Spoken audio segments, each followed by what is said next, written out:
Welcome to the Gospel Addict Podcast. I'm Greg Bryan. And I'm Jim Reske. We're gospel addicts because we believe the gospel of Jesus isn't just good news, it's the best news ever. We're addicted to the gospel because it doesn't just start us out in the Christian life, it is the Christian life. Join us as we look at the Bible through the lens of the gospel. Thanks so much for listening. I wanted to ask you about your thoughts on the state of the church. It seems like the church is changing.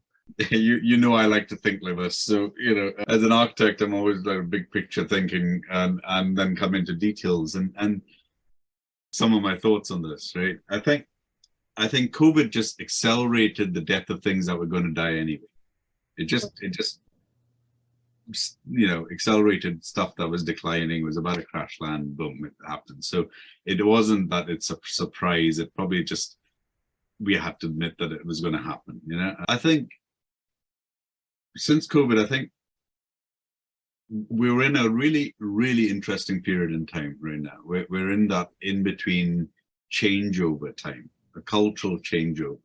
Something I read recently about talking about, if you looked at between 1910 and 1920, so many interesting things happened, 100 years ago.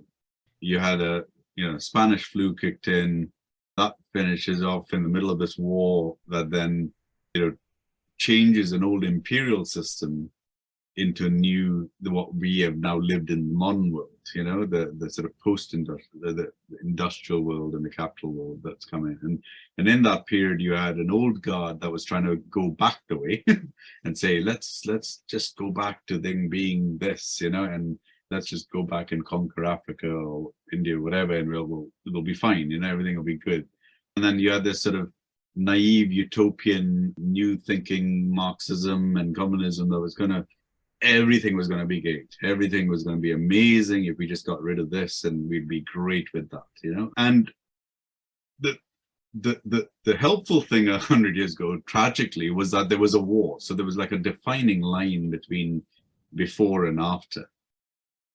Currently, we're having a war without bloodshed. We're just basically, cultural wars are going on, big stuff is going on, moving, and we're all sort of living with a certain anxiety and a certain uncertainty, because it is uncertain. Things are transitioning. So I think that one, we have to have a caution that things haven't landed yet. What's going to happen isn't good. So it's no use overthinking it at this point, because it's so fluid. It's still moving about. We don't know who's won. There are sides that are all vying for our attention and time. So we just need to chill, spend time with Jesus and chill. We're fine. Jesus is in control. He knows what's going to happen. Fine. So we don't have to fight every battle, chase every rabbit, troll every statement. We just don't. And actually the system is feeding off our sort of clash. It wants us all angry about whatever. Just look at some of the news that trigger us. They know it's going to trigger us, and therefore that we're suckers. We just get drawn into the very argument that it's trying to be drawn into, and you're like, just pull back and just give yourself space. War's going on, it'll land, someone will win, and then we can decide what we're going to do with that side that's won. And it could be either side, right? At this point, it could be high liberalism, high conservatism, we don't know. As a church, we were going to have to do this anyway, even before the cultural shift had happened. Our old infrastructure was dealt with a finite amount of people, was spending huge resources on itself, not on the proclamation, not making disciples, not going out, and it was just inward looking.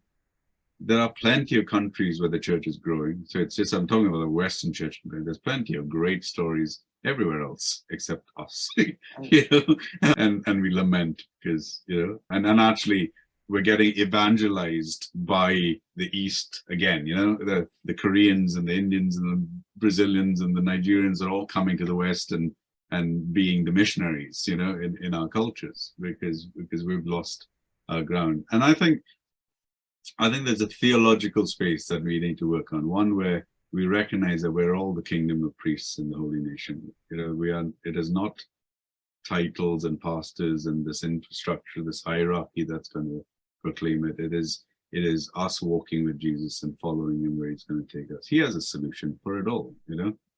It's I may have shared this, I've certainly shared this with Randy, but it's, I remember when my middle son Alex was about 8 years old. I was playing with Lego and on the floor, and I was sitting watching TV over him, and then he was like, "Dad, I'm trying to find this yellow bit," And from where I was sitting, I could see it under the chair, And I'm like, "Alex, it's just over there."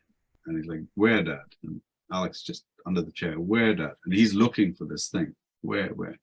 And I'm pointing at it, and I'm like, "Alex, look at me. Look at me first, and you will find your little piece." And as he turned, he sees my finger, and I just think that in so many senses, we're trying to do it ourselves while asking God. We're saying, "God, what are we going to do?" And then we just get on with what we're going to do. And all these things, look at me. He's just saying, I know exactly what to do and how I'm going to do it. And I just think, the church has got to live into some of those spaces again, and people need to be aware that, Jesus knows what the world is going to be like, etc. He's just continuously just asking us to be in love with them and find ways to be in love with them. Yeah. And in those spaces will come all the things that give us, all the solutions that we're seeking will come, because we've looked at them. It's not that he doesn't want to give you that piece of Lego, it'll come. I think as a church, we've got to find those spaces again and find ways of doing those spaces. I mean, so in Scotland, I use the analogy about how, this isn't a post-Christian culture. It's a pre-Christian culture. It's like there's 4 or 5 generations who don't know anything, It's Christ is a swear word, there's no, so what do we, how do we come back to what the old monks did when they came to this pagan land? 2 or 3 men in a boat coming up a river into a pagan dangerous land and saying, how do we show these people the love of Christ? And they do it through their actions. These guys don't know Latin, they don't even know, so they learn the language. They find their roots, they help them with their lambs, they till their ground, they go into their communities and simply serve them. And in their service, they explain the love of Jesus to them. Right? And I'm like, how do we begin to do that now in the cultures? If we just looked at American as the pagan land with post-Christian, whatever, that we're just simply going as pioneers back into it, carrying Christ with us. Yeah. Not even, I'll take that back, not even carrying Christ, discovering Christ in the places already. There you go. And that's good. That's good. Let me ask you this. What advice would you give Milam as a young follower of Jesus and coming from a different cultural background? Do you have any thoughts for her? And maybe this ties into what does your morning routine look like? Maybe it doesn't. If it doesn't, don't worry about it. I mean, I don't know if this one, because I think we all have our own experiences. Your experience as a migrant is going to be different from mine. My whole thing with my faith, even for my children, is I think is keep it simple. Keep it simple. Don't overcomplicate the faith. It's a relationship. Yeah. It's loving Jesus, loving his word, loving his people. So I've come through one of the most difficult periods business-wise in the past, couple months, just very, very difficult. And it's been really hard to get into devotional time, meditative time, really hard to go to church even, really hard to get into some of the things that I know are healthy for me, that are good for me. And I'm just wrestle with them. And what I reduced myself down to eventually was there's 2 things I did. One is everyone in Greg, where I live, I've got a beautiful valley and a river in front of my house. So when I leave the gate of the house, and I usually take the kid, well, my youngest, to school, we sort of pause at the top of the hill and just look over the hill.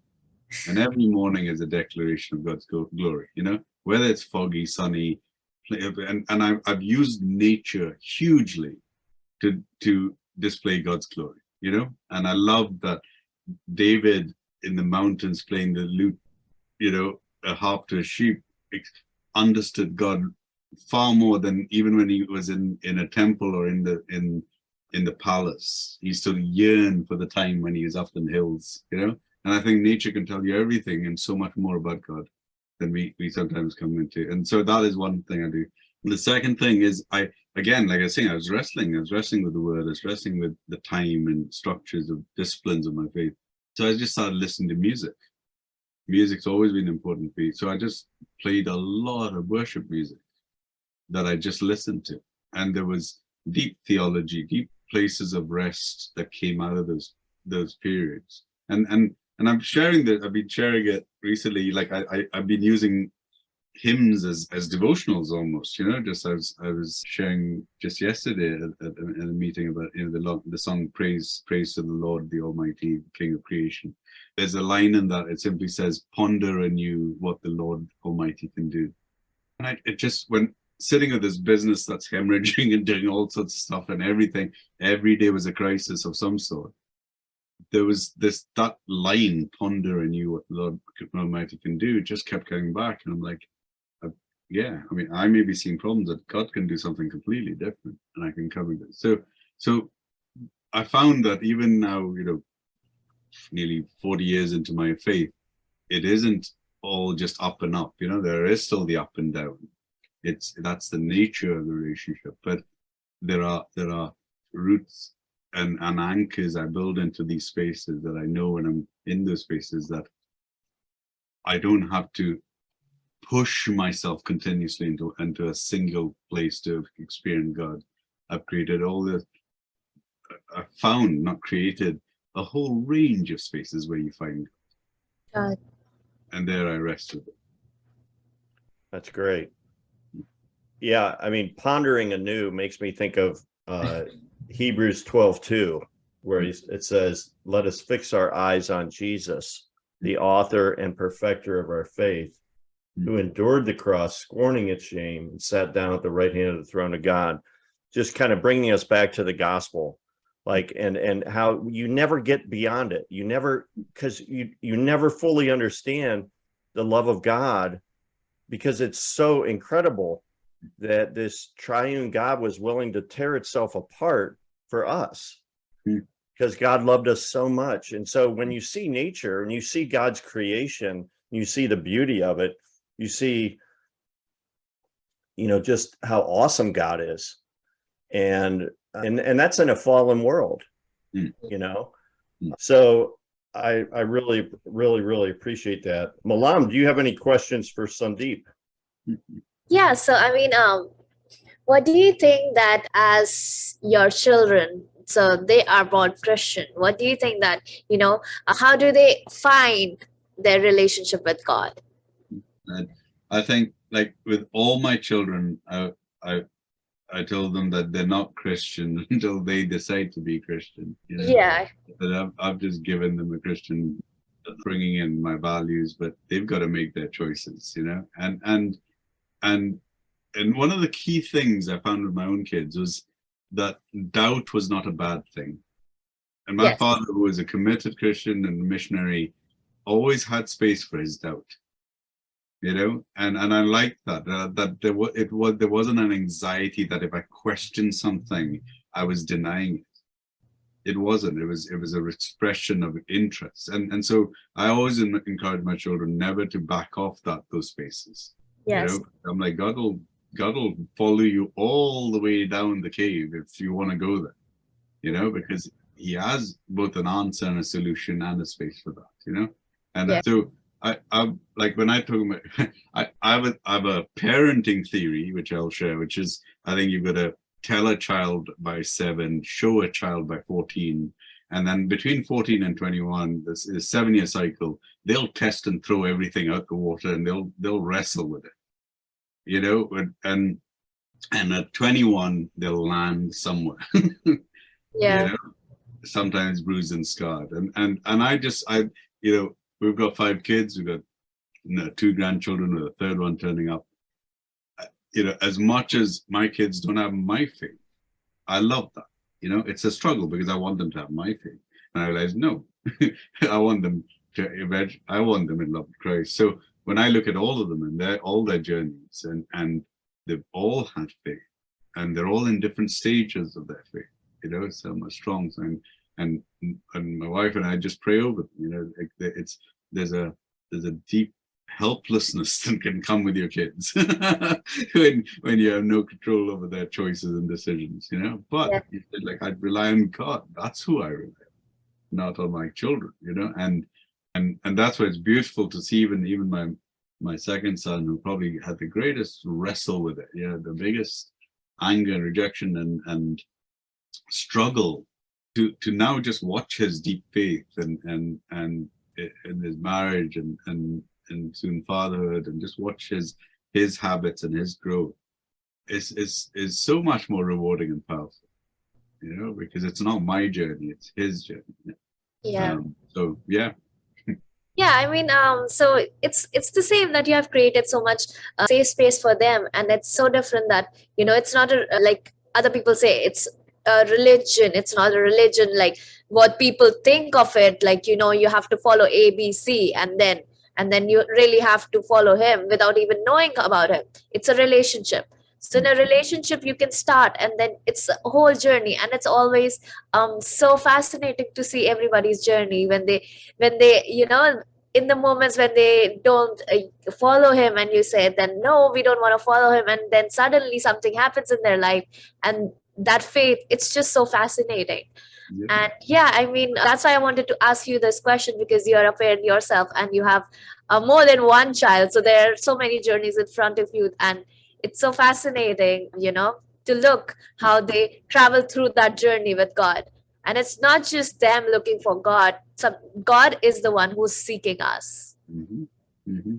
I love that. I love the idea that God is the one who's seeking us. That, the biggest seeker in the Bible, we think, is it Zacchaeus because he climbed up that tree?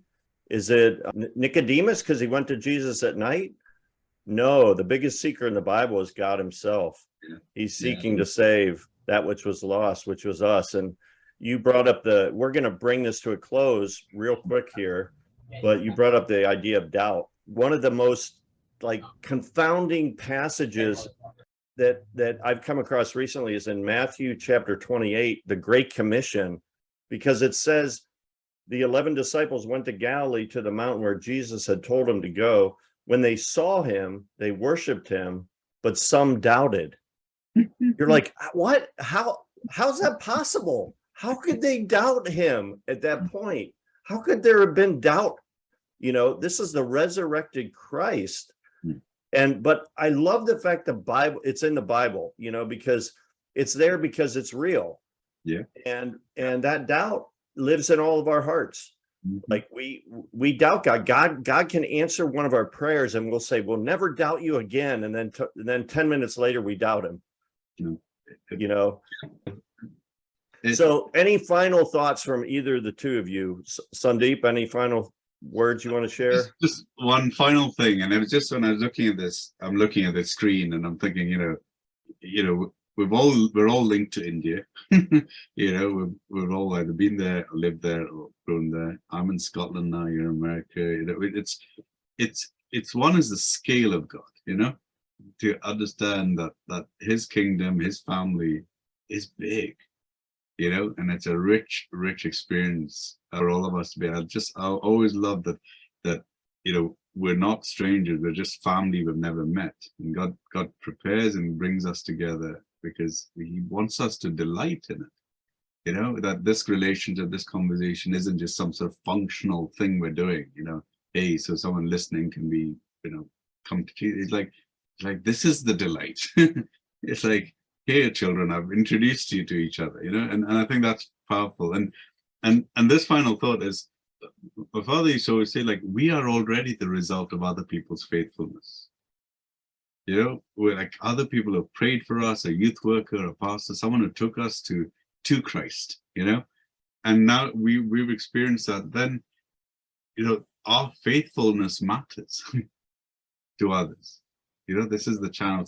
So it isn't just left with Milan, like, oh, this is what I get from this. Isn't this great? You know, hey, I'm sorted, you know, I'm on the boat now. You know, it's Greg's faithfulness brings you to Christ.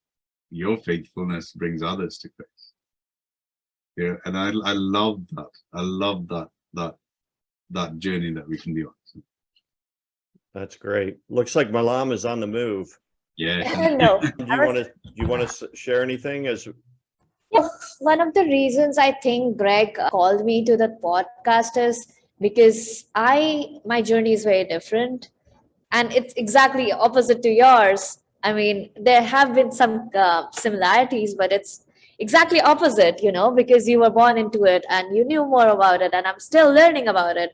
And I think I still like that I am raw, real, and naive, because I question that why, where, and then people answer me, and you know, and I like this that we are not rigid that we have to follow something just because somebody told us that. And a lot of times that I've seen that, you know, a lot of people say that they just follow a person, they don't follow Bible, they don't follow Jesus Christ, they follow a person who have said something that, oh, there's something in the Bible, and they don't even cross question, is it in the Bible or not, or how they have interpreted the Bible of what's written over there. So it's very important, and I think that that's why I like that, you know, it's not a religion, it's a relationship, and that's very important for us to have that relationship. And it's not just you have to follow ABC to go to heaven. It's so much more than that. And this journey is a never-ending journey. You will never be the best Christian, I think, that people have that idea of, or you know, that people think. And it's so, I just feel overwhelmed, and I feel blessed that we have the space where people from different, even like I am not a born Christian, but I'm welcomed over here because I believe in Christ, and that's the only qualification we need, you know.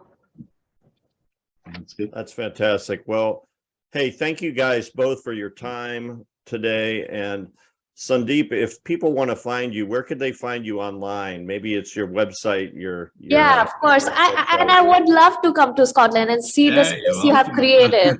I mean, blendcoffee.co.uk, and just use the email that's there. I think it's coffee@blendcoffee.co.uk. Thanks for listening to this episode of the Gospel Addict Podcast. Feel free to contact us via email at gospeladdictpodcast@gmail.com. Stay tuned for our next episode, and remember, on your worst days, you're never beyond the reach of God's grace, and on your best days, you're never beyond the need of God's grace. See you next time.